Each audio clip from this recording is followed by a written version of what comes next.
In today's video, I'm going to teach you how to create a custom subtask type in Atlassian Jira. This is an important skill if you want to tailor your Jira setup to better fit the specific needs of your team or project.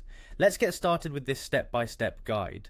First, you'll need to navigate to the settings menu in Jira. You can find this in the top right corner of your screen. Once you're inside, look for the option labeled issues and click on it. This is where you can manage all things related to issue types. Now moving to the left sidebar, you'll want to locate and click on issue types. This section is dedicated to managing the various types of issues you can track in Jira. Once you're there, direct your attention to the Add Issue Type button in the top right corner of the screen. This is the gateway to adding a new type of issue, or in this case, a new type of subtask. Next, it's time to give your custom subtask type a name. Choose something that clearly represents its role, like Review Subtask, for example. Naming is crucial as it helps everyone on your team to clearly understand what this subtask type entails. After that, while still in the same window, make sure to select Subtask Issue Type.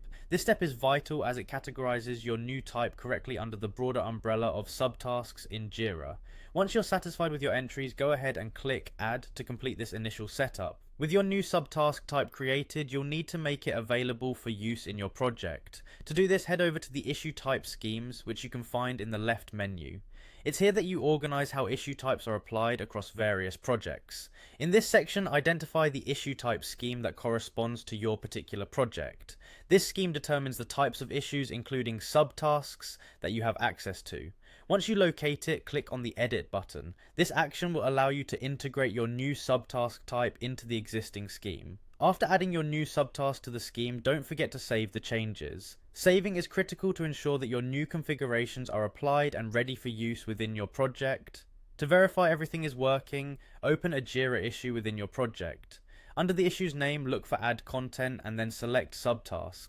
Now simply check if your shiny new subtask type appears in the drop-down list. If it's there, congratulations! You have successfully added a custom subtask type to your Jira project. With these steps completed, your custom subtask type is now fully integrated and ready to use, helping your team work more effectively with your unique workflows. Thank you for joining me, and I hope you found this guide useful.